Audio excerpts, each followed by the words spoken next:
하나님 말씀 에베소서 5장 17절에서 33절 말씀까지입니다. 오늘 특송은 둘째 날 이교구에서 특송하는데요. 앞으로 나와 주시기 바랍니다. 지금 나오시면 됩니다. 에베소서 5장 17절에서 33절 말씀, 에베소서 5장 17절에서 33절 여러분이 가지고 있는 성경책 찾으시고요. 에베소서 5장 17절부터 33절 말씀까지입니다. 오늘 우리 교회 청년팀이 이렇게 청년팀으로만 구성돼서 찬양을 했는데요. 너무 은혜스럽고 너무 감사합니다. 우리 청년팀, 우리 하나님께 영광의 박수 한번 드릴까요? 할렐루야. 여러분들이 이렇게 섬겨주시는 모습들이 너무나 아름답고 너무나 감사하고 은혜가 됩니다.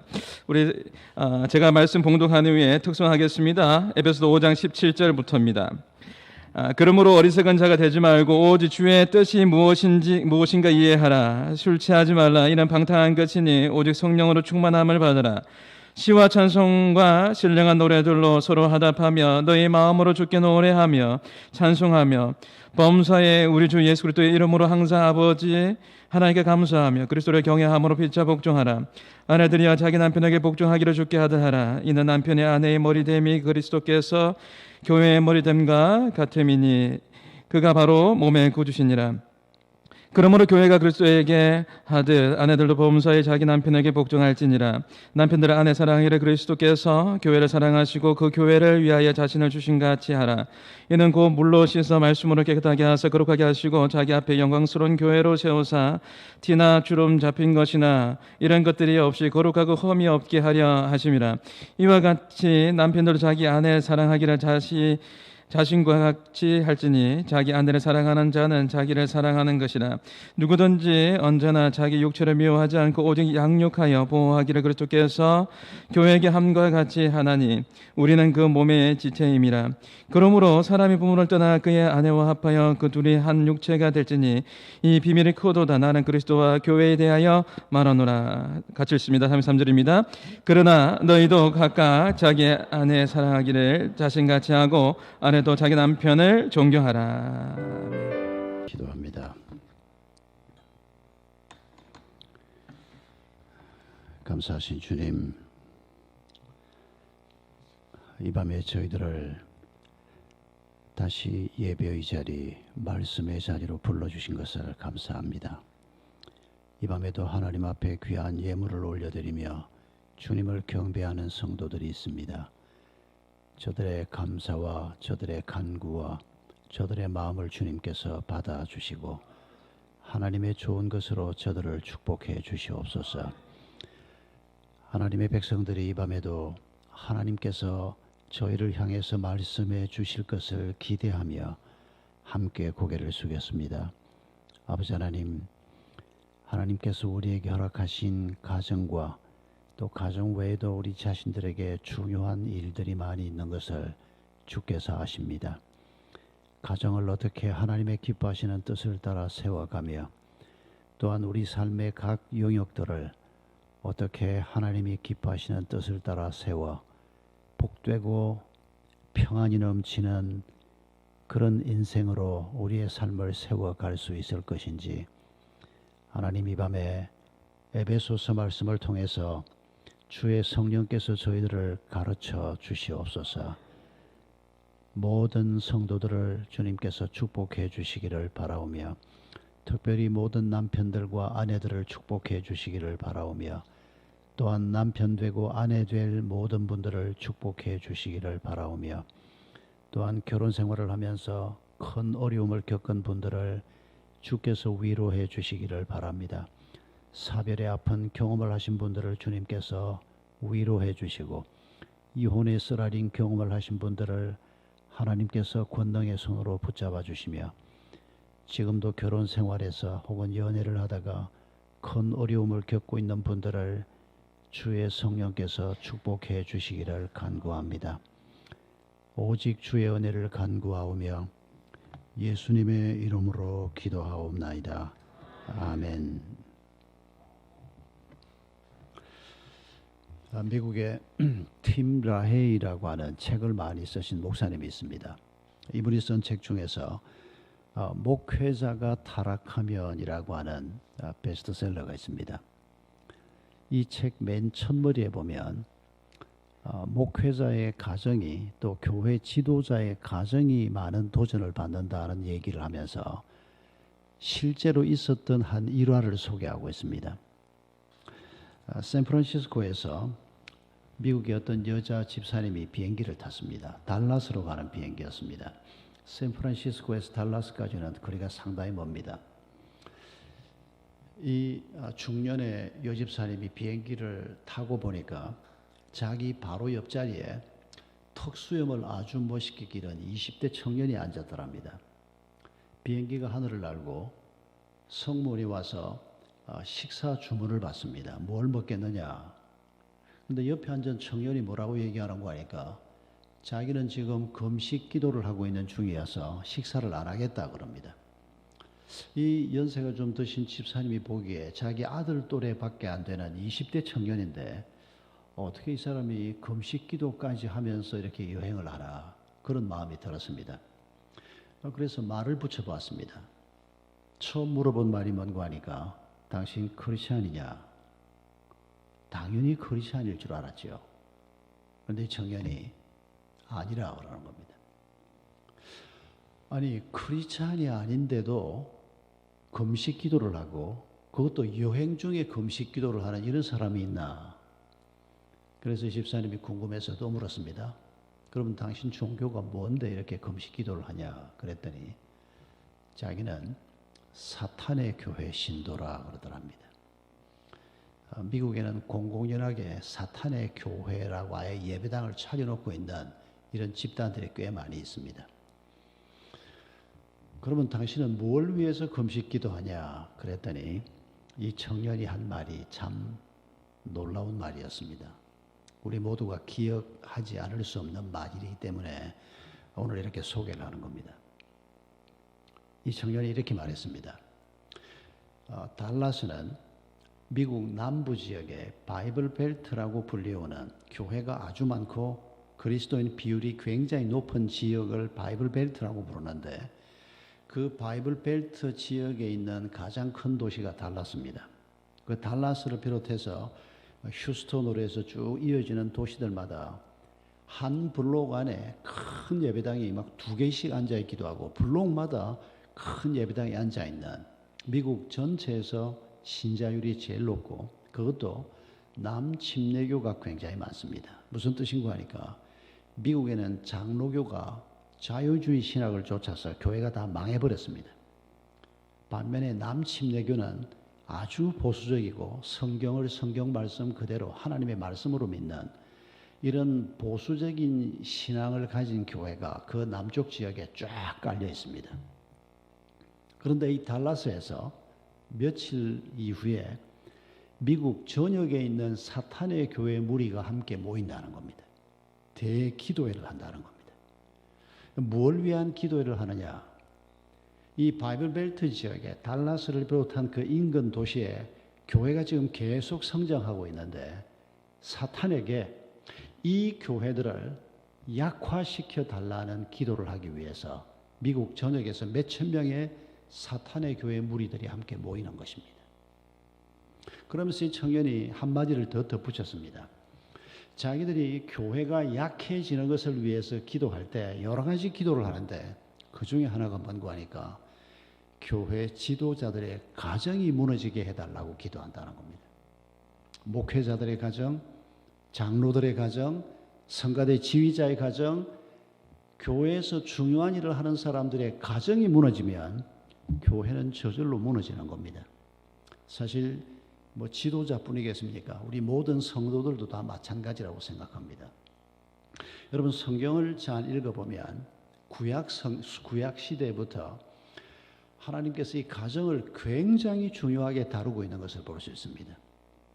구약 성경에서 하나님의 수직 지상 대명령이라고 불리우는 귀절이 있습니다.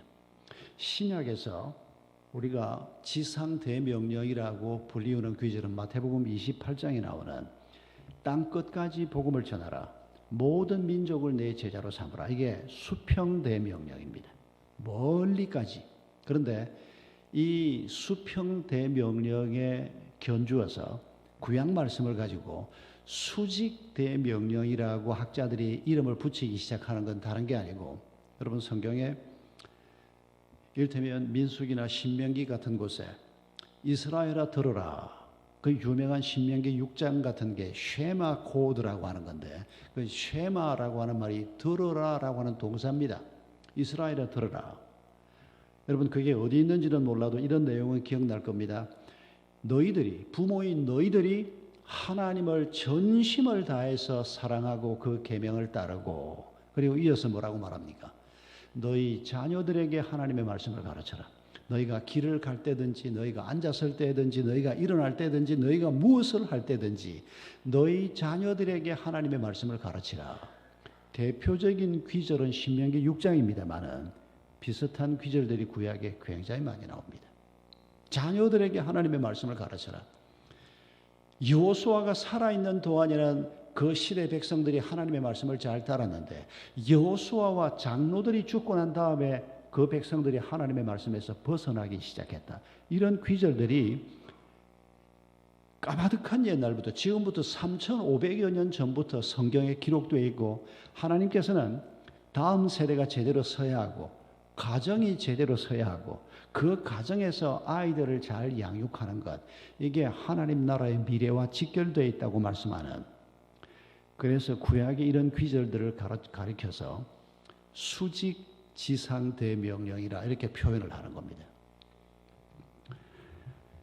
여러분 우리가 오늘 이 회복이라고 하는 두 번째 주제로, 어제는 우리 각자가 예수 그리스도를 통해서 어디까지 회복이 되어야 하는가, 그런 말씀을 생각했는데, 오늘은 우리 삶에서 가장 중요하다고 말할 수 있는 가정이 어떻게 회복이 되며 하나님이 이 가정을 어디까지 회복시키려고 하는가, 우리가 이 점을 좀 생각해 보려고 합니다. 본론에 들어가기 전에 오늘 본문을 보면 하나님께서 우리를 어떻게 회복시키는가, 우리의 가정을 어떻게 하나님이 기뻐하시는 수준까지 올리려고 하시는가, 답이 에베소 5장 18절에 나옵니다. 18절에 이렇게 말합니다. 술 취하지 말라. 이는 방탕한 것이니 오직 성령으로 충만함을 받으라. 술 취하는 것과 성령에 취하는 것을 대조하고 있습니다. 여러분 우리가 뭔가에 취해서 삽니다. 성령에 취하지 않아도, 하나님을 알지 못할 때도 우리가 무언가에 취해서 삽니다. 자기 잘난 맛에 산다는 말도 있고, 우리가 이런 표현을 여러 가지로 합니다만은 아마 우리 모두에게 가장 일반적인 것은 돈에 취해서 사는 걸 겁니다. 돈이 너무 중요하다 보니까 돈만 있으면 행복할 것 같고, 돈이 없으면 죽을 것 같고, 예수를 믿고 난 다음에도 이 영향이 남아가지고 돈을 너무 과대평가하고, 그래서 예수님께서 만몬과 하나님을 동시에 섬길 수 없다, 이렇게 말씀하는 것은 바로 만몬이 물질입니다. 물질이 중요한 걸 하나님도 아십니다. 그래서 우리에게 물질을 주겠다고, 먹고 마실 것을 염려하지 말라고 약속도 하셨습니다. 그런데 이 물질을 너무 중요하게 생각을 해서 하나님만큼이나 중요하게 생각하는, 하나님만 우리에게 가장 중요한 분인데 물질을 하나님 비슷한 자리에까지 갖다 놓는 우리 신앙생활에 이런 문제가 생기는 것을 예수님이 친히 지적을 하고 있습니다. 뭐 돈에 취하건, 뭐 자기 취미에 취하건, 술에 취하건, 사람들이 뭔가에 취해 있는데 그 대표적인 표현을 지금 술 취한 것으로 지금 우리에게 대조시키고 있습니다. 술에 취하지 말라. 이 술은 세상에 속한 것의 대표주자입니다. 술에 취하지 말라, 돈에 취하지 말라, 섹스에 취하지 말라, 연속극에 취하지 말라, 이런저런 것에 취하지는 말라는 겁니다. 취한다는 말은 이성을 잃어버리는 겁니다. 돈에 취하지 말라는 말이 돈 필요 없다? 아닙니다. 하나님이 그렇게 말씀하고 있는 게 아닙니다. 돈이 필요하기 때문에 우리에게 물질을 약속도 하고 우리 삶의 공급을 하나님이 약속하시는 겁니다. 그러나 취하게 되면 이 돈을 너무 과대평가해가지고 하나님만큼이나, 아니 때로는 하나님보다 돈을 더 중요하게 생각하는 이런 상황에 빠지는 겁니다. 그런데 하나님을 아는 사람들은 예수 그리스도를 주로 고백하고 예수 그리스도가 내 죄값을 치르기 위해서 십자가 위에 달려 죽으셨다는 하나님의 말씀을 믿고 받아들일 때 성령이 우리 가운데 거하시게 됩니다. 내 속에 성령이 있는가 없는가 지금 여러분 자신에게 질문해 보면 됩니다. 성령이 우리에게 가르치려고 하는 가장 중요한 게 뭔가 하니까 예수가 너에게 누구냐는 것입니다. 지금 여러분 자신에게 질문해 보십시오. 예수 그리스도가 나를 대신해서 십자가에 달려 죽으셨다. 내 죄값을 치르기 위해서 십자가에 달려 죽으셨다. 이거 믿으실 수 있겠습니까? 이거 믿으실 수 있다면 당신 속에는 성령이 계시는 겁니다. 성령이 우리에게 이걸 가르치는 겁니다. 성령에 대해서 우리가 자꾸 오해를 해서 뭐 가슴에 불덩어리 같은 게 있어야 성령이 내 속에 있는 거고, 성령 충만을 얘기할 때도 무슨 최면 상태 같은 데 빠지고 이런 이상한 현상에 빠져야 성령 충만을 경험하는 것처럼, 물론 그런 방법도 있지만 그건 아주 예외적인 겁니다. 성경이 우리에게 가르치는 일상적인 것들은 그런 게 아니고, 성령이 우리에게 가르치는 것을 내가 받아들이고 그분과 함께 내 삶의 길을 걸어가는 것, 이걸 말씀하는 겁니다. 그래서 성령이 내 속에 있는가, 예수가 내 죄값을 치르기 위해서 죽으신 것 내가 믿습니다. 때로 의심이 될 때도 있고 때로는 마음에 좀 마땅치 않을 때도 있지만은, 그러나 믿지 않을 수 없는 작은 믿음이라도 내게 그 믿음이 있습니다. 그렇다면 성령이 이미 당신 속에 거하시는 겁니다. 그런데 성령이 우리 속에 이렇게 거하고 있다고 해도 성령에 취한 사람처럼 되는 것은 이건 별개의 문제입니다. 성령이 우리 속에 계셔도 성령이 주인 노릇을 하는 게 아니고 손님 노릇을 하는 겁니다. 내가 주인 노릇하고 하나님은 뒷방널거니 취급을 하고, 신앙생활을 하면서 우리가 겪는 가장 큰 갈등입니다. 그래서 믿음 생활을 하면서 우리의 가장 중요한 목표 중에 하나가 에베소 5장 18절에 있는 것처럼 성령이 우리 속에 충만해지는 겁니다. 이 충만이라는 표현은 물을 그릇에 부어서 흘러 넘치는 그림입니다. 표현을 충만이라고 했을 뿐입니다. 성경의 다른 표현은 성령과 내가 하나가 된다. 내 안에 성령이 계시고 내가 성령 안에 있다. 이런 비슷비슷한 다른 표현들이 많이 있습니다. 우리가 오늘 본론에 들어가기 전에 이 성령 충만이라고 하는 이 말씀의 위치를 우리가 먼저 일반론으로 조금 생각하고 본론으로 들어가려고 합니다. 에베소서를 보면 바울의 다른 편지들도 그렇습니다만은 편지가 두 부분으로 나뉩니다. 사도 바울이 에베소 성도들에게 편지를 쓰면서 또 빌립보 성도들에게 편지를 쓰면서 앞부분에는 교리에 관한 얘기를 합니다. 신학적인 얘기를 많이 합니다. 그리고 뒷부분에 가면 실제적인 우리 삶에 관한 교훈을 얘기합니다. 이를테면 에베소서에서는 앞부분에서 우리가 하나님의 은혜로 구원받았다. 우리가 하나님의 구원을 받은 것은 선물이다. 내가 수고해서 받은 게 아니라는 겁니다.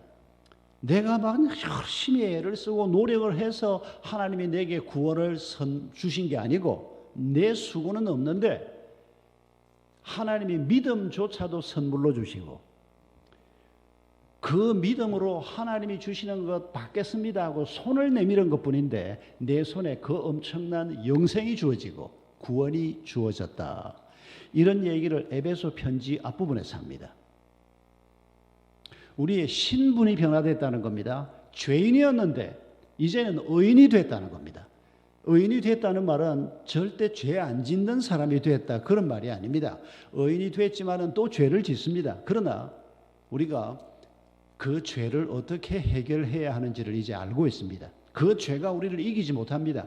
그 죄가 우리를 지옥으로 끌고 가지 못합니다. 이전에는 죄가 뭔지도 모르고 죄를 지었지만은 이제 예수를 만난 다음에 성령이 내 속에 오신 다음에는 이제는 내가 죄를 또 짓는다고 해도 연약함 때문에 아주 어려운 환경 때문에 죄를 짓는다고 해도 그게 죄인 줄 알고 그리고 그 죄를 예수님의 십자가 앞에 가져가면 용서받는 것도 알고 그 죄가 어떻게 처리되는가를 우리가 알기 때문에 우리가 죄를 이길 수 있다는 겁니다. 우리의 신분이 변화된 것을 먼저 앞부분에서 얘기합니다. 그리고 난 다음에 편지의 중간쯤에 그러므로라고 말합니다. 우리가 이렇게 신분이 변화됐기 때문에 우리가 이렇게 은혜로 구원받은 자이기 때문에 그러므로 너희는 이렇게 살아라라고 얘기합니다. 바울의 편지들이 정확하게 둘로 나뉩니다. 그러면서 뒷부분에 오면 우상 숭배하지 말아라, 음욕을 품지 말아라, 도적질을 하지 말아라, 다른 사람에게는 이렇게 대해라, 삶의 실제적인 지침들이 나오는 겁니다. 여러분 여기까지는 여러분 마음속에 그대로 다 잘 받아들여졌기를 바랍니다. 하나님이 앞으로 내가 착하게 살 것을 미리 아시고 나를 구원하셨다? 아닙니다. 하나님이 우리를 구원시킨 것은 그야말로 하나님의 은혜로 정말 하나님의 선물로 우리가 죄인임에도 불구하고 우리가 하나님을 모른다고 하나님을 원수처럼 생각할 때도 하나님이 은혜를 베풀어서 우리가 하나님의 자녀가 되었습니다. 우리가 성령의 인도함을 받는 사람이 되었습니다. 그러므로 이제 우리는 하나님이 말씀하시는 그 거룩한 삶, 아름다운 삶을 살게 되는 것입니다. 여러분 이 순서를 잘 기억해야 합니다. 어제도 잠깐 얘기했지만은 우리가 하나님의 사랑을 더 얻기 위해서 하나님에게서 뭔가를 좀 더 따내기 위해서 우리가 착한 일을 하고 거룩한 일을 하고 그럴 필요 없습니다. 우리는 이미 하나님의 자녀가 됐고 하나님은 우리의 누추함에도 불구하고 우리가 형편없는 존재임에도 불구하고 예수의 생명을 주셨고 하나님의 가장 좋은 것을 우리에게 주시기로 이미 작정하셨기 때문입니다. 우리가 거룩한 삶을 살려고 하는 것은 그 은혜에 보답하기 위해서입니다. 그리고 거룩한 삶을 살아야 그게 우리의 행복이 되기 때문입니다. 요 다음이 뭡니까? 거룩한 삶을 살아보려고 하는데 잘 됩니까? 내가 오늘은 거짓말 안 하고 한번 살아봐야지. 내가 오늘은 남 험담 안 하고 한번 살아봐야지. 내가 오늘은 남들 축복하는 말만 하고 한번 살아봐야지. 여러분 성경에 나오는 말씀을 가지고 우리가 결심을 하고 뭔가 바르게 해보려고 하는데도 우리의 힘으로 우리가 믿음을 가지고 있지만 우리의 믿음으로 바르게 거룩하게 살기가 쉽지가 않습니다. 아니 불가능합니다. 성경에 이렇게 살아라라고 말하지만은 그걸 우리 힘으로 사는 건 애초 불가능합니다. 그래서 하나님께서 약속하신 게 뭡니까? 성령 충만을 약속하시는 겁니다. 우리의 힘으로는 우리가 어떻게 거짓말을 안 하고 살 수가 있습니까? 우리가 어떻게 음욕을 품지 않고 살 수 있습니까? 우리가 어떻게 돈 욕심 내지 않고 살 수가 있습니까? 어떻게 우리가 다른 사람을 험담 안 하고 살 수가 있습니까? 우리도 모르게 막 험담이 나오는데 더더군다나 긍정적인 하나님의 약속들을 보십시오. 원수를 사랑하라. 어떻게 우리가 원수를 사랑합니까? 때려 죽이지 않는 것만 해도 다행이지. 내가 하나님 믿기 때문에 뭐 총이 있으면 뭐 쏘아버릴 수도 있는데 내가 그러지 않고 그래도 참고 살겠다. 이렇게 결심하는 것만 해도 보통 일이 아닌데 그 원수를 사랑해라? 불가능합니다. 애시당초 불가능한 얘기를 하나님이 하고 있습니다. 그래서 하나님께서 우리의 힘으로 할 수 없기 때문에 하나님께서 성령 충만을 받으라. 내가 너에게 성령을 부어주겠다. 내가 너희에게 이 성령과 너희가 아주 친밀한 관계가 되게 하겠다. 이 약속을 하고 계시는 겁니다. 오늘 우리가 집중적으로 살펴보려고 하는 것은 부부의 삶 혹은 사랑, 연애, 결혼 이것과 관련해서 성령 충만을 생각하려고 합니다만은 여러분 성령 충만은 우리 삶의 모든 영역과 관련되는 겁니다. 우리가 거룩한 삶을 살려고 할 때 성령이 나를 온전히 붙잡아주면 성령이 나를 제대로 도와주시면 내가 돈 문제에서도 너무 과도한 욕심 내지 않고 적절히 또 돈을 벌어도 교만해지지 않고 주를 위해서 쓰고 이웃을 위해서 쓰고 내가 좀 출세를 해도 금방 떨지 않고 내 삶의 모든 영역에서 성령이 충만해지고 성령과 내가 친밀한 관계 속에 들어가므로 내가 거룩한 삶의 길을 걸어갈 수 있다. 이게 성령 충만의 가르침입니다. 이걸 이제 남은 시간 동안 좀 좁혀서 오늘 본문이 말씀하고 있는 우리가 오늘 지금 주제로 생각하는 우리의 행복한 가정, 결혼하신 분들은 현재의 문제고 결혼할 사람들은 머지않은 미래의 문제입니다만 이 문제에 대한 하나님의 가르침이 뭔가? 성령 충만한 사람은 21절 이후로 이렇게 산다라고 말씀합니다. 성령 충만을 받으라. 그리고 21절 이하에서 남편과 아내는 이런 모습으로 산다. 여러분 이게 무슨 뜻입니까? 하나님께서 우리를 도우셔서 지금 에베소에서 설명하고 있는 이런 남자가 되게 하고 이런 여자가 되게 하겠다는 겁니다. 하나님이 우리를 이렇게 돕겠다는 겁니다. 우리가 이 하나님의 도우심을 믿고 이 길을 걸어가면 우리가 어디까지 회복이 될 수 있나? 에베소서 5장이 말씀하는 이런 남자, 이런 여자, 특히 가정에서 남편과 아내의 역할, 이 부분까지 하나님께서 우리를 갖다 놓으시겠다는 겁니다. 여러분 지금 싱글이어도 여러분 이 하나님의 영적 원리는 결혼 생활에만 해당되는 게 아니기 때문에 또 우리의 자녀들의 앞으로의 결혼, 우리 공동체 안에 있는 부부를 생각해서 우리가 기도할 때도 우리가 말씀을 바르게 깨닫지 못하면 허공을 치는 기도를 할 수밖에 없습니다. 하나님이 정말 주시겠다고 하는 게 있는데 이 목표를 우리가 제대로 마음에 담지 못하면 그저 막 집이나 한 칸 가지고 밥이나 먹고 사는 이런 부부로 살아만 가면 그게 최고의 선물인 것처럼 아닙니다. 욕심을 더 내야 합니다. 오늘 본문이 말씀하는 이런 욕심을 나를 위해서 먼저, 우리 부부를 위해서 먼저, 우리의 자녀들을 위해서, 우리 교회 안에 있는 새로운 결혼을 하실 분들을 위해서 하나님이 약속하신 여기에까지 우리가 기도해야 하는 겁니다. 그러면 여러분 오늘 본문에서 성령 충만한 사람이 이런 사람이다라고 설명하는 것을 한번 생각해 봅시다. 5장 끝까지 부부 관계가 나옵니다. 그런데 여러분 6장 1절부터 4절에는 부모 자식 관계가 나옵니다.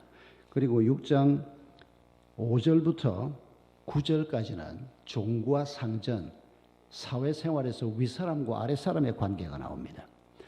여러분 성령 충만을 받으라가 여기까지 전부 연결되는 거 잊지 마십시오.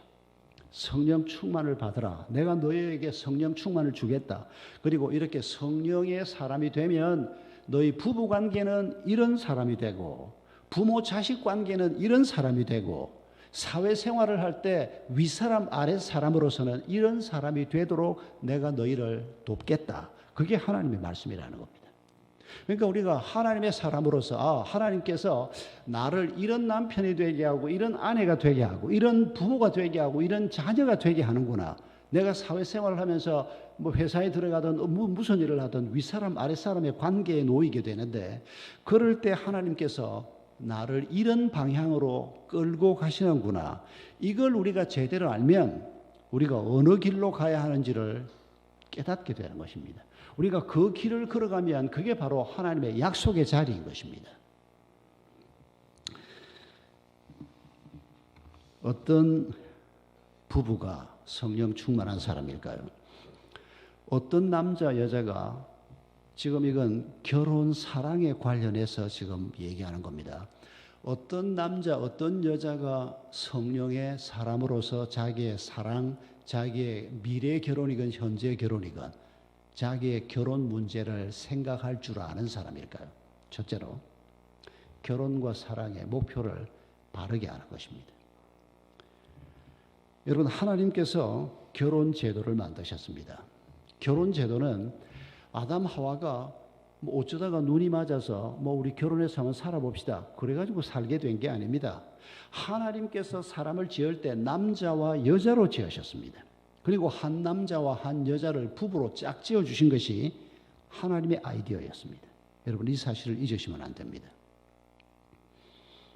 그러면 하나님께서 가정이라고 하는 걸 만들 때 두 사람이 서로 사랑하게 하고 두 사람이 부부가 되게 할 때 목적이 뭘까요? 오늘 우리가 읽은 본문에 나옵니다. 그러니까 우리가 성령이 우리를 인도해 가는 이런 삶을 살고자 할 때, 특히 부부관계에서 또 앞으로 우리가 어떤 남자 여자를 만나서 연애를 하게 될 때 하나님이 어떤 가정을 세우려고 하고 하나님이 어떤 사랑과 결혼의 목표를 가지고 내가 살기를 원하시나, 이걸 우리가 만약 놓친다면 우리는 불행해질 수밖에 없는 겁니다. 여러분 오늘 본문 26절 27절을 다시 봅시다. 위에서 아내들이여 남편들이여 이런 얘기를 쭉 하다가 중간에 26절에 이는 곧 물로 씻어 말씀으로 깨끗하게 하사 거룩하게 하시고 자기 앞에 영광스러운 교회로 세우사, 우리의 가정을 교회라고 얘기하고 있습니다. 교회로 세우사 티나 주름 잡힌 것이나 이런 것들이 없이 거룩하고 흠이 없게 하려 하심이라.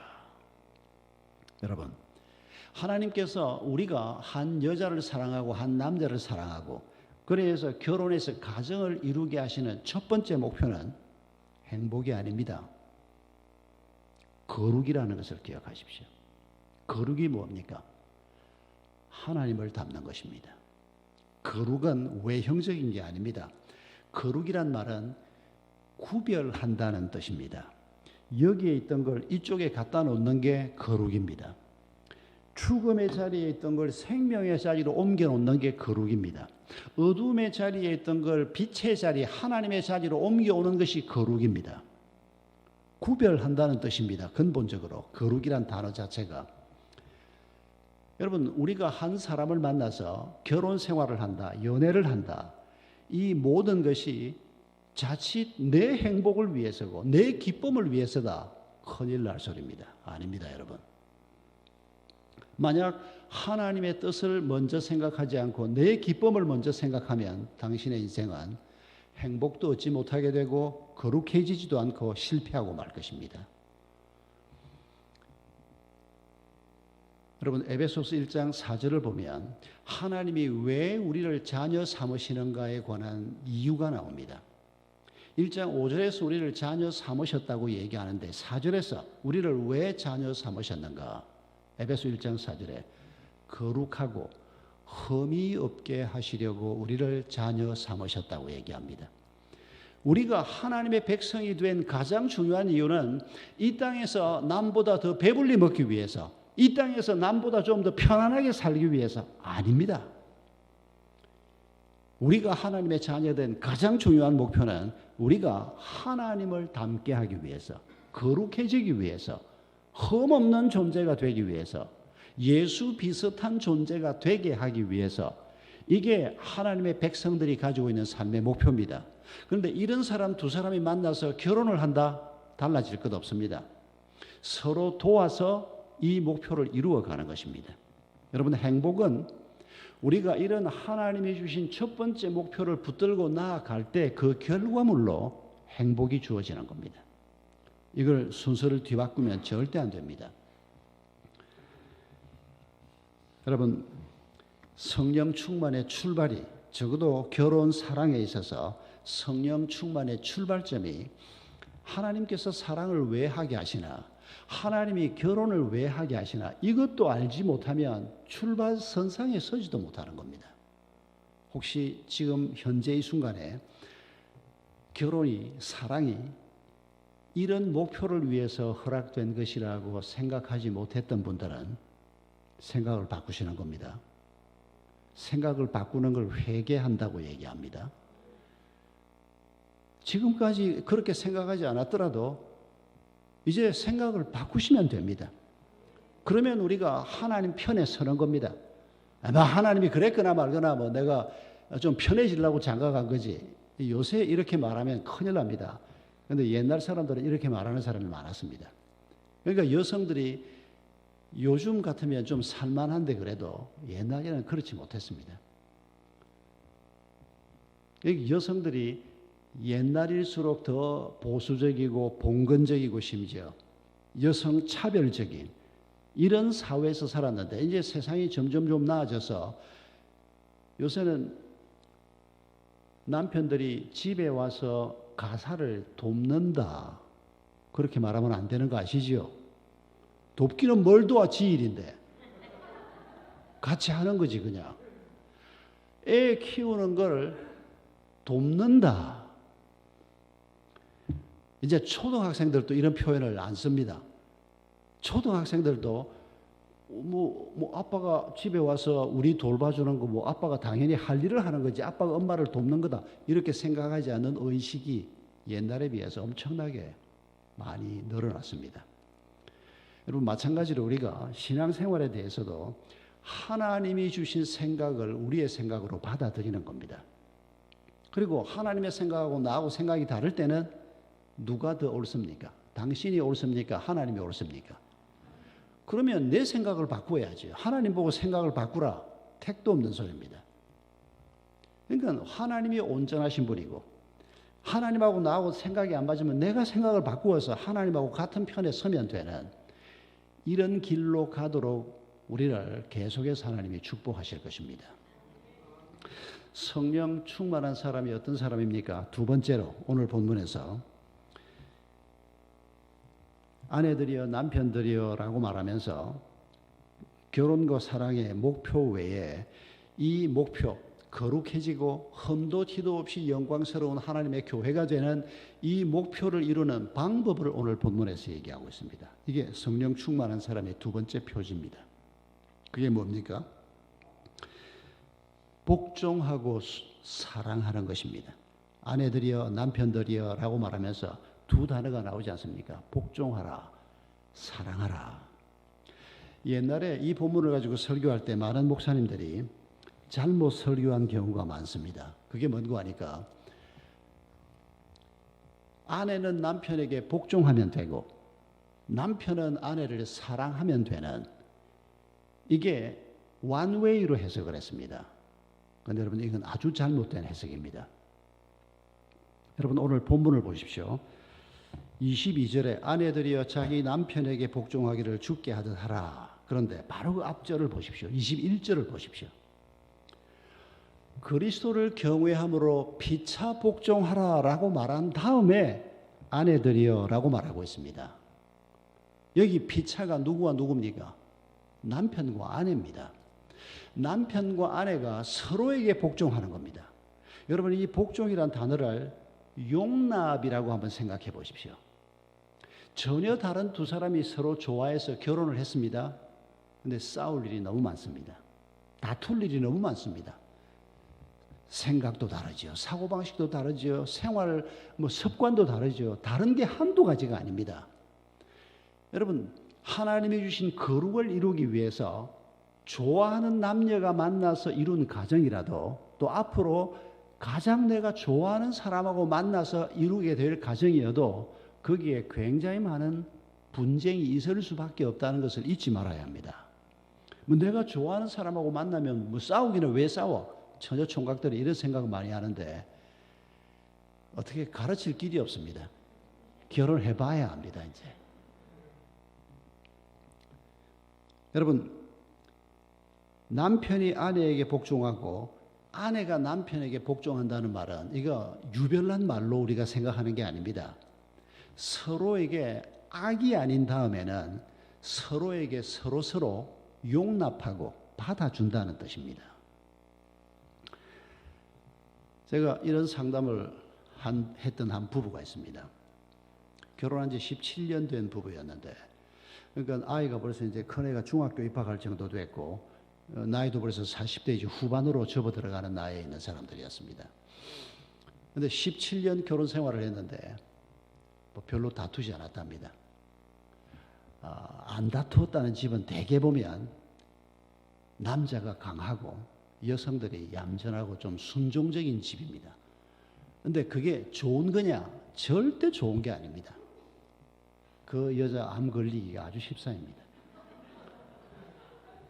서로 용납을 해야 되는데 남자가 성격이 강하다 보니까 또 옛날 남자인 경우에는 특히 남성 중심 가정을 만들어 가다 보니까 자기 주장대로 막 하고 부인은 아유 뭐 내가 좋아서 결혼했는데 아유 뭐 가정이 뭐 시끄럽지 마라 이러면서 그냥 따라가지고 이게 절대 좋은 유형이 아닙니다.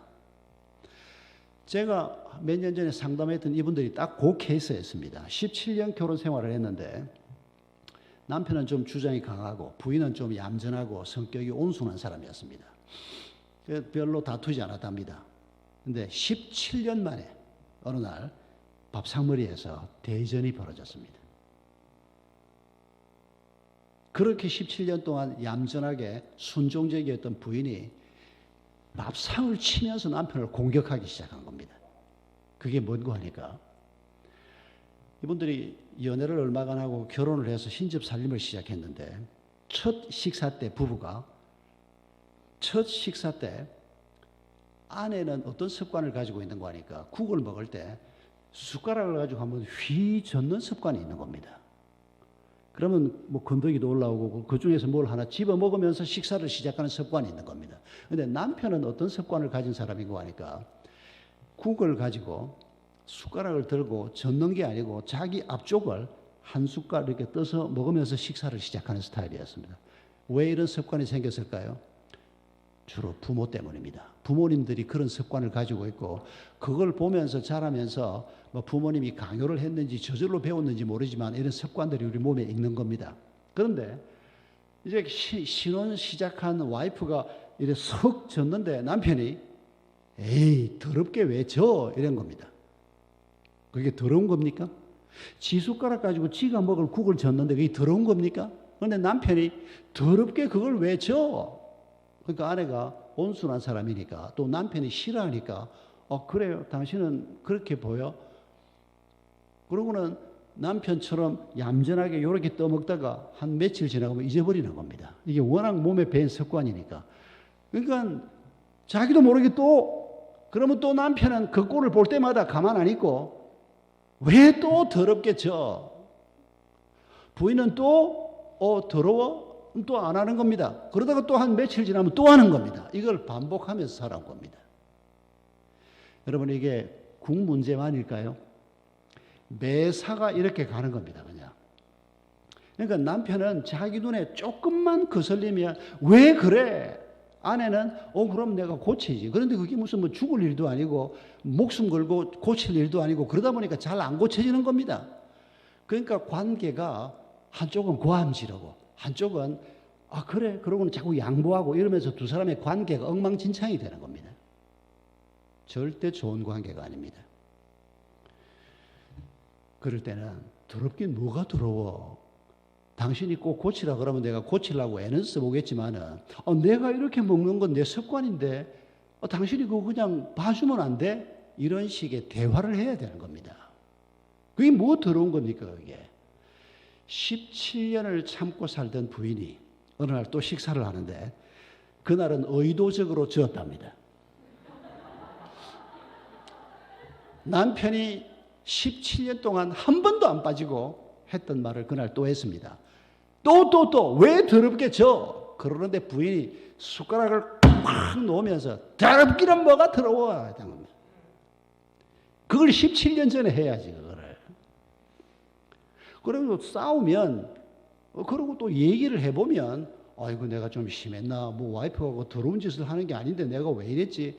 이게 어느 정도 선에서 중재가 되면 서로 양보도 하고 또 다른 것도 서로 용납을 할 수가 있는데 이분들이 17년 만에 그렇게 대판 싸우고 그리고는 부부싸움하면 항상 시작은 조그마한 돌뿌리지만은 파고 들어가면 빙산이 항상 있습니다. 그러다가 두 사람이 목사님 만나서 한번 얘기해보자 이러고 저를 찾아온 거였습니다.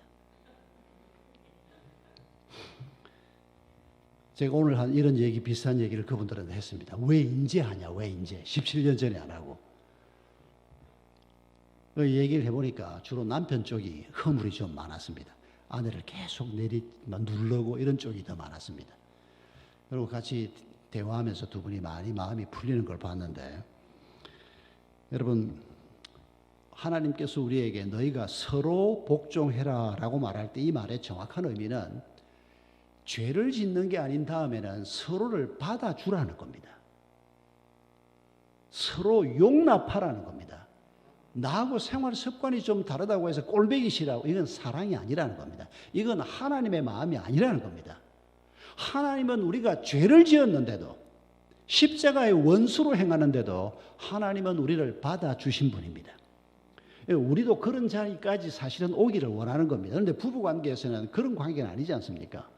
그냥 내가 꼴보기 싫다고 해서 그런 것들을 못 받아주고 지적질하고 그걸 가지고 꼬투리를 걸고 그러지 말고 서로 용납해라. 서로 복종해라. 이게 거룩을 향해 나아가는 아주 중요한 단초가 된다는 것입니다. 여러분 이거 연습 안 되면 밖에 나가서도 안 됩니다. 자기 와이프한테 그렇게 사사건건 뭐 아니다 하고 지적질하는 사람이 밖에 나가면 어떻게 할 것 같습니까? 여러분 성경에 보면 남편들이 아내를 속이는 자들, 그런 남편은 절대 믿지 말라. 이런 비슷한 귀절들이 성경에 가끔씩 등장을 합니다. 그러니까 자기 아내한테 그런 짓을 하는 사람이 오죽하겠느냐. 다른 사람 못 속여 먹겠습니까? 다른 사람한테 지적질 안 하겠습니까? 여러분 이게 단순히 부부관계의 문제만이 아닌 우리의 됨됨이 자체가 하나님 앞에서 달라져야 할 것을 가르치고 있는 겁니다. 그런데 그 표준이 뭔가 하니까 하나님입니다. 하나님을 닮는, 그래서 내 아내가, 내 남편이 내가 좀 불편해도 그냥 받아주는, 얼마나 많은 부부들이 치약 가지고 젊을 때 많이 싸우는지 모릅니다. 제가 상담을 여러 번 한 적이 있습니다. 그러니까 부인들은 요새는 그런 기구도 나오던데, 부인들은 남편이 치약을 짤 때 밑에서부터 이렇게 좀 짜서 하면 좋겠는데, 남편들이 아침에 일어나가지고 그냥 아무데나 꼭 눌러서 짜고 그냥 제대로 닿지도 않고 던져놓고 이런 걸 가지고 굉장히 많이 싸웁니다. 그럴 때 저는 항상 뭐라고 얘기하는 거 하니까, 내버려둬라 그냥. 왜 그걸 가지고 그렇게 힘 빼고 싸우냐. 중간에 짠다고 치약이 달아나냐, 밑에서 짜면 치약이 덜 드냐, 똑같은데 그 꼴을 못 봐 하는 겁니다. 그 꼴을. 그러니까 마누라 말을 듣고 못 고치는 남편도 분명히 문제는 있습니다. 고치면 더 좋은데, 그런데 그게 죄를 짓는 것도 아닌데 그걸 가지고 그렇게 남편을 덜덜 볶는 건 뭐냐는 겁니다. 여러분 이게 다 우리가 가지고 있는 죄성이라는 겁니다. 죄를 짓는 것이라 그러면 그러지 마 하고 내 아내든 남편이든 고함을 지르고 야단을 써야 되겠지만은 치약 짜는 걸 가지고 휘젓느냐 그냥 앞에 한번 떠먹냐 이런 걸 가지고 서로 용납을 못하고 원수 대하듯이 대하는, 여러분 이게 우리 모두가 가지고 있는 죄성이라는 겁니다. 이런 걸 버려야 한다는 겁니다. 그리고 어디까지 간다? 하나님처럼, 하나님이 가지고 있는 넓은 마음처럼 우리가 그분을 결혼 생활을 통해서 배워가는 겁니다. 그래서 하나님께서는 결혼한 아담 하와를 두고 어떤 배필이 되라고 얘기합니까? 돕는 배필이 되라고 얘기합니다. 여러분 굉장히 중요한 말입니다. 창세기 2장 18절에 맨 처음 등장하는, 이게 마치 아담 하와의 결혼식 주례사처럼 등장합니다. 돕는 배필이 되라. 국을 휘저 먹는 사람에게 돕는 배필이 남편이 되려고 하면 왜 더럽게 휘저? 이건 돕는 배필이 아니고 찌르는 배필입니다. 그게 죄를 짓는 것도 아니고 하물며 나하고 생활 습관이 조금 다르다고 해서 그렇게 못 봐주는 이런 사람이 되지 말고 그거 용납하라는 겁니다. 와이프가 반대로 말하면, 아이고 남자라는 게 째째하게 그 국을 갖다 놓고 조금 이렇게 떠먹고 뭘 그렇게 먹고 있어. 와이프가 그렇게 말하면 어떡할 겁니까? 우리의 죄성이 입을 벌려서 말하기 시작하면 모든 게 불편한 겁니다. 모든 게 입을 대고 싶고 그냥 그 사람을 쫑고 주고 싶고. 여러분 이런 문제에서 우리 인간관계 요체라고 할 수 있는 부부관계에서 가장 중요한 관계에서 서로를 용납해주는, 이게 성령이 우리에게 가르치는 아주 중요한 가르침인 것을 기억하십시다. 이거 연습 잘하면, 부부간에 이거 연습 잘하면 아마 뭐라고 해도 그거 괜찮네. 죄 짓는 거 아닌 다음에는 뭐든지 그거 한번 해보자. 괜찮네. 부부 사이에 이런 정도의 관계가 만들어지면 그 사람은 훌륭한 사람이 될 겁니다. 하나님이 우리에게 지금 바로 이런 걸 가르치고 있는 겁니다. 마지막으로 우리가 한 가지 더 오늘 본문에서 생각하려고 하는 것은, 오늘 본문을 보면 결혼한 부부에게 하나님께서 뭐라고 말하는 거 아니까 31절에서 부모를 떠나라고 말합니다. 이 부모를 떠나라고 하는 해석도 많은 성경 주석가들이나 설교자들이 여러 가지로 해석을 많이 했는데 그렇게 쏙 시원한 해석이 많지 않습니다. 저는 이렇게 해석한 학자의 해석을 아주 즐겁게 받아들였는데, 여러분 이제 우리가 부모님 설하에 살다가 사랑하는 사람을 만나서 결혼을 해서 자기 일가를 이루게 됩니다. 부모를 떠나라고 하는 말이 무슨 말입니까? 지금까지는 부모를 의지하고 살았습니다. 여러분, 부모가 우리에게 하나님이 주신 생명을 부모를 통해서 주셨으니까 부모가 생명 주지 않았으면 우리가 생명을 가질 수가 없었습니다. 그리고 피덩이로 태어나서 부모가 먹여주지 않으면 인간은 스스로 존재가 불가능한 존재입니다. 하나님이 하실 역할을 부모에게 하나님이 맡기신 겁니다. 내가 그 은혜로 부모의 손에서, 보통의 가정은 부모의 은혜로 내가 살아온 겁니다. 그리고 이제 스스로 사는 법을 배우고 직장도 갖고 이제 그래서 어느 정도 이제 자라서 이제 부모를 떠나 내 가정을 이루게 된 겁니다. 이 부모를 떠나라고 하는 말의 핵심적인 가르침은 이제 더 이상 부모를 의지하지 말고라고 하는 말입니다. 여러분, 어릴 때는 절대로 부모를 의지했고 이제 나이를 먹으면서 조금씩 초등학교 한 3학년쯤 되면 우리 아버지가 슈퍼맨은 아니구나 하는 걸 알게 됩니다. 중학생쯤 되면 아버지 엄마한테 애들이 뭐라고 말하고 싶어 시작하는 거 하니까 공부해라 그러면 엄마는 중1 때 몇 등 했어. 이제 이렇게 말하고 싶어지는 나이가 되는 겁니다. 그러니까 애들이 아주 어릴 때는 무조건 부모에게 의존적이 될 수밖에 없고, 근데 나이를 먹어도 부모가 공급해 주지 않으면 살 길이 없는 경우가 대부분입니다. 적어도 보통으로 말하면 대학을 졸업하고 직장쯤 가지면 이제 스스로 먹고 살 길은 열리는데, 그런 준비가 됐을 때 이제 절대 의지하고 살던, 절대적인 사랑과 도움을 받고 살던, 하나님 대신해서 내게 사랑을 베풀어 주던 그 부모를 떠나서 이제는 내 남편, 내 아내와 함께 오직 하나님을 바라보고, 그게 부모를 떠나라고 하는 말의 핵심입니다. 부모를 버리란 말이 아닙니다. 부모와의 관계를 끊으란 말도 아닙니다. 부모의 도움은 절대 받지 마라 그런 말도 아닙니다. 그러나 지금까지 어릴 때부터 부모를 의지하고 살아왔던 이 의존적인 삶에서 이제 배우자를 만났으니 자기 가정을 이루어서 이제는 하나님만 바라보고 하나님의 공급을 직접 경험하면서 이제 내 가정을 이루어가는 겁니다. 그런데 우리의 이 가정은 어떤 분이 그렇게 표현했습니다마는, 파란색 집 총각하고 빨간색 집 처녀하고 결혼을 하면 옛날에는 죽어서 귀신이 돼도 씨앗집 귀신이 된다, 옛날에는 그렇게 표현을 했습니다. 그런데 이제 그건 구시대의 표현입니다. 그건 유교적인 발상입니다.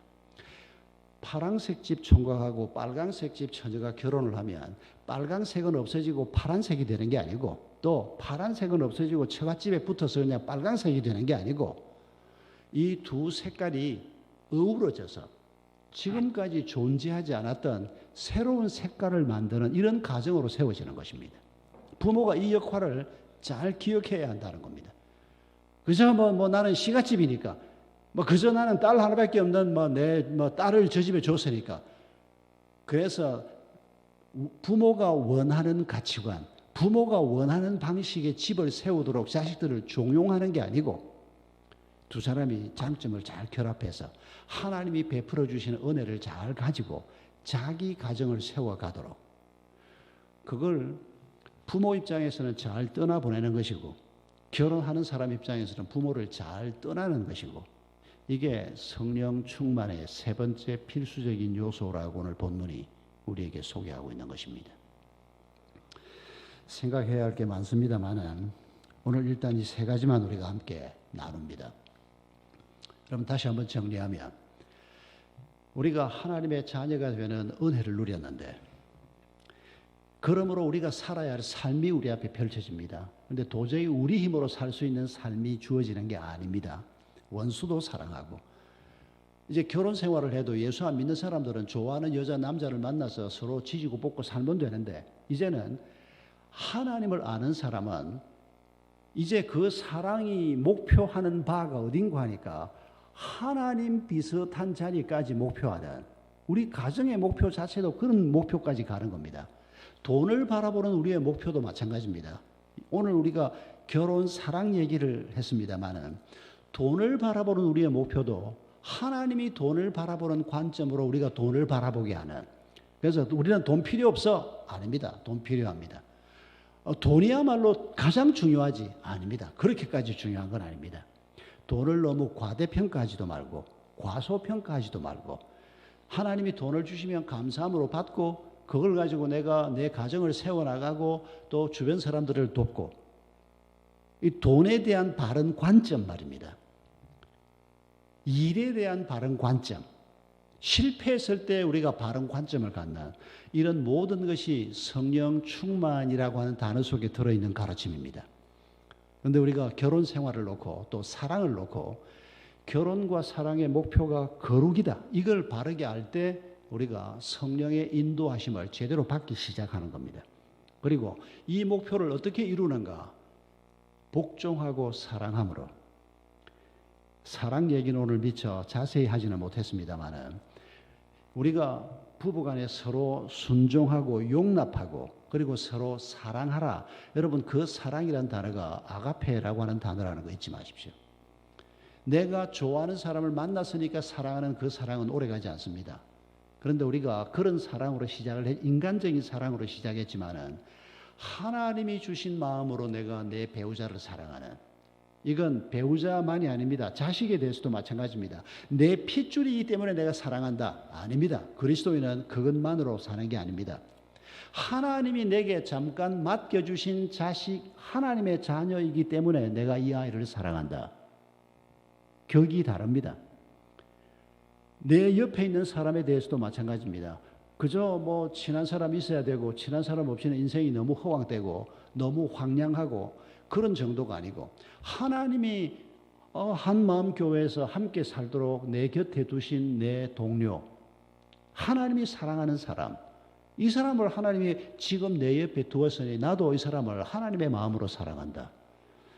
여러분 이런 가르침이 바로 성령께서 우리에게 가르치는 삶이라는 겁니다. 그리고 마지막으로 부모를 떠나 내가 지금까지 가장 의지하고 살았던 이제 부모를 바라보고 사는 게 아니고 오직 하나님만 바라보고 그리고 하나님이 내 가정을 어떻게 만들어 주실 것인지 기대하는 마음을 가지고 하나님께서 천대 이르도록 우리의 후손들에게도 은혜를 베풀겠다고 성경 여러 군데서 말씀을 하십니다. 대표적인 구절이 신명기 5장 10절인데 여러분 천대면 어디까지입니까? 계산하면 복잡합니다만은 우리 집 족보 맨 첫머리에 박혁거서가 나와 있습니다. 지금 2000년이 지나갔습니다. 제가 박혁거서에 몇 대 손쯤 될 것 같습니까? 76대입니다. 2000년이 지나갔는데 2만 년이 지나가면 몇 대입니까? 760대쯤 된다는 얘기입니다. 그러면 1000대 이르도록 하면 이게 한 3만 년은 돼야 1000대가 됩니다. 그러니까 여러분 이 말은 이렇게 계산을 하라는 거는 이건 재미로 해본 거고 1000대 이르도록이라는 말은 영원토록 내가 너희 자손들에게 은혜를 베풀고 싶다. 그게 하나님의 마음이라는 겁니다. 우리의 자녀들이 그냥 자식이 아닙니다. 하나님의 나라를 유업으로 받을 하나님의 자녀들이라는 것을 잊지 말아야 합니다. 세상에서 잘 되는 거 그건 너무 기대하지 마시고 그럼 세상에서 잘 되는 걸 가지고 우리가 뭐 하나님의 복을 받았다 너무 민감하지 마시고 너무 둔감해도 안 되겠지만은 우리 아이들이 믿음의 사람으로 자라도록 어떤 직업을 갖든지 하나님의 영광을 위해서 살고자 하는 마음을 가진 자녀가 되도록 여러분 이런 사람으로 키우는 것을 하나님께서 성경 전체를 통해서 누누이 강조하고 있는 것입니다. 2010년 6월 28일에 미국 뉴욕 북쪽의 서펀이라고 하는 마을에 한인들 한 130명이 모여가지고 수련을 했습니다. 130명의 한국 사람들이 미국 뉴욕 북쪽 어느 마을에 모였는데 근처에 어느 한인교회 수양인가 했는데 아니었습니다.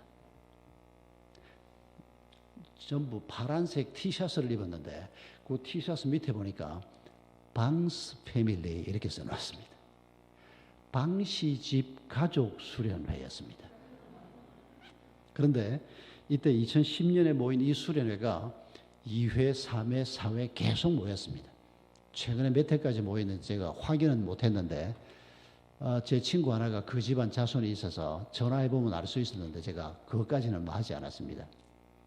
여러분 이 집안이 어떤 집안인가 하니까 그 수련회장 안쪽에 들어가니까 박만준 할아버지 후손 수련회라고 써놨습니다. 박만준은 누군지 여러분 모르시겠죠? 알 리가 있습니까? 1889년 평양에서 처음 교회 나간 할아버지입니다.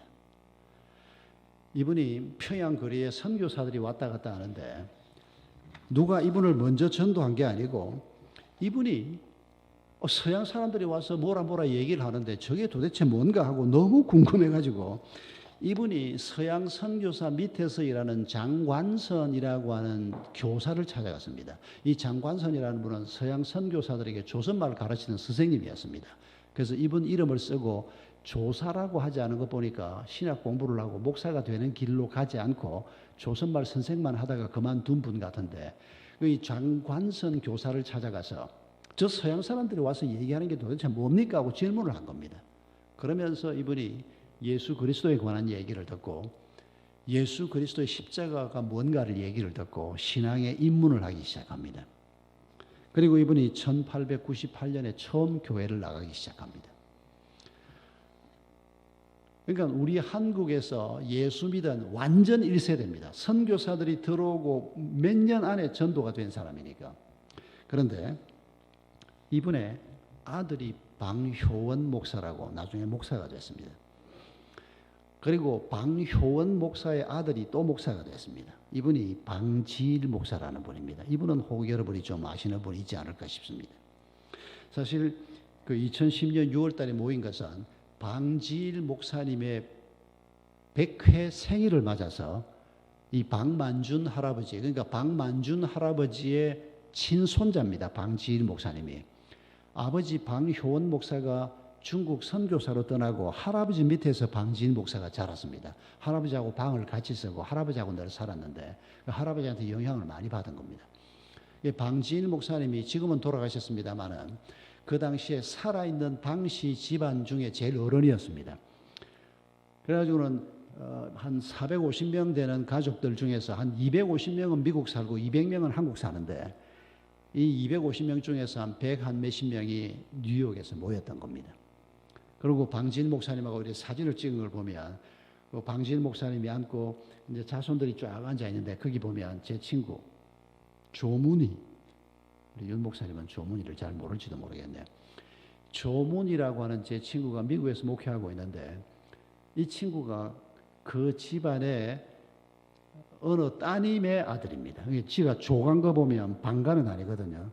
그러니까 방씨 어머니의 핏줄을 따라서 어떤 방씨 어머니가 조씨하고 결혼을 해서 그 집에 방지일 목사님의 손주쯤 될 겁니다. 그런 집안에 자손이 하나 있어서 제가 그 사진 찍은 걸 봤는데 여러분 이 방지일 목사님 집안 얘기를 제가 하는 이유는 저도 이런 꿈을 꾸어보기 때문입니다. 제가 1세대입니다. 저는. 제가 우리 집안 전체에서 제일 먼저 교회를 나갔고 우리 아버지 어머니는 나중에 이제 예수를 믿어서 횟수를 헤아리면 제가 2대입니다만 그러나 사실은 이제 제가 시작인데 제가 아이가 셋입니다. 손주가 둘 있습니다. 이제 세월이 지나서 한 50년, 60년 지나가면 이제 자손들이 계속 생길 텐데 이 자손들이 어떻게 될까? 요즘 그 기도를 많이 합니다. 기도를 안 할 수가 없지 않습니까? 우리 아이들이 이 땅에서 복되게 살아야 되는데 하나님이 주시는 축복을 누리면서 살아야 하는데 그리고 언젠가는 방지인 목사님 집안처럼 박은조 자손 수양회 이래가지고 한 100년 후에 어디서 한번 모이지는 않을까, 이런 상상을 해보는 겁니다. 여러분, 우리 모두가 이런 상상을 해봐야 되지 않겠습니까? 우리가 이 땅에서 세상 사람들이 굉장하다라고 말하는 그런 사람의 길을 우리가 탐내는 게 아니고, 하나님이 보실 때 쟤가 내 자식이야, 쟤가 내 아들이고 쟤가 내 딸이야 라고 말하는 이런 삶의 길을 걸어갈 때 우리에게 정말 하나님의 영광이 있고 참된 평안이 우리에게 있고 참된 축복이 우리와 우리의 자손들에게 주어지는 것입니다. 여러분, 세상 사람들이 뭐라고 하든지 우리가 이런 하나님의 말씀을 붙들고 앞으로 우리의 남은 길, 또 우리의 자녀 세대가 걸어가야 할 길, 우리 교회 공동체 안에서 자라고 있는 젊은 세대, 또 그 다음 세대가 걸어가야 할 길을 믿음의 눈으로 바라볼 수 있기를 바랍니다. 우리 함께 기도하십시다. 여러분, 오늘도 우리가 세 가지 기도를 먼저 주님 앞에 올려드리기로 원합니다. 먼저 감사의 기도입니다. 하나님께서 우리에게 약속하신 놀라운 말씀들이 많이 있습니다. 특히 결혼과 사랑에 대해서 하나님께서 놀랍게 약속하신 이 말씀을 우리가 내게 주신 말씀으로 받으면서 감사의 기도부터 올려드립시다. 온 마음을 다해서 감사하십시다. 그리고 회개하십시다. 내가 내 가정을 생각할 때, 또 앞으로 세워질 내 가정, 결혼을 생각할 때 혹시 우리가 너무 물질적으로만 생각하지 않았습니까? 너무 세상적으로만 생각하지 않았습니까? 하나님이 주시는 놀라운 축복이 이렇게 약속되어 있는데 우리의 마음이 세상적으로 너무 기울어졌던 것을 회개하십시다.